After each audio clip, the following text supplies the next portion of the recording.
can call me Mystic Mac because I predict these things. Jeremiah Wells takes on Themba Gorimbo this Saturday on the main card of UFC Fight Night. And this is an interesting matchup. You know, Jeremiah Wells on a 2-fight losing streak, hasn't been the most active guy in the world. Hasn't fought since a split decision loss to Max Griffin back in February of 2024. He's 38, going to be 39 this week. So getting up there in age. You know, had some decent success in the UFC, wins over Court McGee and Matthew Semmelsberger, but no real like signature wins, if you know what I mean. Versus Themba Gorimbo. He was on a 4-fight winning streak there for a while. Had some really good performances, was getting some momentum until he ran into Vicente Luque. Got dropped in that fight, then got Anaconda choked, which, you know, in hindsight's not a great look considering how Vicente Luque has looked in his previous fights. But even on Vicente Luque's worst day, you know, he's still a problem for a lot of these guys. So no shame in that loss.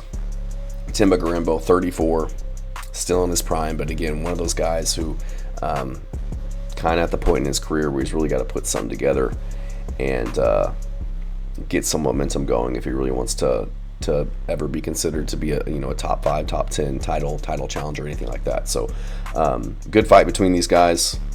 I think this is an inflection point in both of these guys' careers on whether there's a future for them. So a lot of stakes going into this one. And when I'm looking at this one, I ask myself, you know, can Wells get his takedowns? Or can Themba, you know, keep it on the feet, use his length, technical abilities to win the striking, stay safe if it does go to the ground, stay safe in the grappling positions? And I think he can. You know, I think I'm going to go with Themba Gorimbo in this one. You know, I think his wiry, high-volume wrestling, his scrambling ability will allow him to kind of outwork Jeremiah Wells in the grappling. He's hard to hold down. You know, never really stops moving, doesn't settle, doesn't allow guys to hold him onto the ground or hold him against the cage. And he likes to press guys into the fence, you know, get underhooks while throwing knees, kind of sapping your energy, looking for takedowns from the clinch, looking for openings. And I think he can use his height, his cardio, to kind of pin Wells against the fence, tax him, eat away at his explosivity, win the underhook game, beat him to positions there, use his length, his height advantage to prevent any trip attempts along the cage from Wells.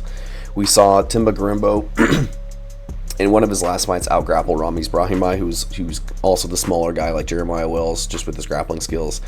And we've seen how good of a win that is in hindsight. So outworking Brahimaj in the clinch. Saw Themba Gorimbo do the same thing against Nico Price in their fight. So he has great cardio, doesn't give guys breaks in the grappling, pretty relentless. And we've seen Wells slow down in fights at times. You know, he uses a lot of explosion for his double legs, for his strikes, exploding into the pocket versus kind of using his footwork or his jab to close the distance, exploding for double legs. And I just think he'll kind of tire out against a guy like Themba, who's got a good pace. And I can also see Themba shooting under Jeremiah Wells, shooting under his explosions for takedowns of his own, getting him from the clinch. We've seen the takedown game improve in open space for Themba Gorimbo as of late. And I think he could also catch Jeremiah Wells coming in with his straight punches. His striking is improving every fight. And I think Gorimbo will have success on the feet. I think he'll have success with the calf kicks, not allow him to explode into his takedowns or close the distance with his combos. And his leg kicks looked really good in his last fight against Luque while it lasted. You know, we've really seen him to start to use the leg kicks much more in his recent fights. And use his front kicks to manage distance. He's got a long jab, a solid right cross. He has solid boxing, you know, and it's only getting better. And I can just see him using his reach advantage and timing a right hand on Wells. We saw him get the KO over Pete Rodriguez. He wobbled Nico Price in one of his recent fights.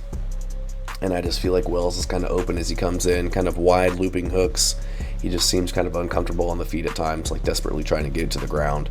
Uses his athleticism and his power versus his technique and his timing with his striking. Just kind of jumps and leaps into the pocket, leaps into his shots, and doesn't have the best defense. You know, his defense really is his offense. You know, he'll maintain a crazy distance away from his opponents, and his defense as guys kind of come in is just to explode with pure power and like a flurry of punches. So I think Themba will be able to capitalize with his size and his length on the feet, utilize the leg kicks, utilize his straight punches, shoot under Wells' big explosions, maybe find his chin as he's coming in. But I can see Themba getting chinned as well, though. You know, he was knocked down in his last fight by Luque, then subbed. You don't want to be hurt and on the bottom against somebody like Jeremiah Wells, who's a big, muscled up dude, very strong, Gracie black belt in jiu-jitsu. So I think Themba, he's going to have to get respect on the feet. He's going to have to stand his ground to land his strikes against a guy like Jeremiah Wells who's throwing heat. So there's always a chance that he can get chinned in you know, a scenario like that. But I'm going to go with the bigger, younger guy. More length, more reach advantage, more polish on the feet, more tools in the stand-up game. He can match the grappling, match the submission ability of Wells. He's been more active. I think he can get the KO on the feet or wear on Wells in the grappling, you know, find a submission, but more than likely I see him kind of outpacing Wells everywhere in the fight, staying safe on the feet, you know, landing the better strikes, winning positionally on the ground, and getting a decision.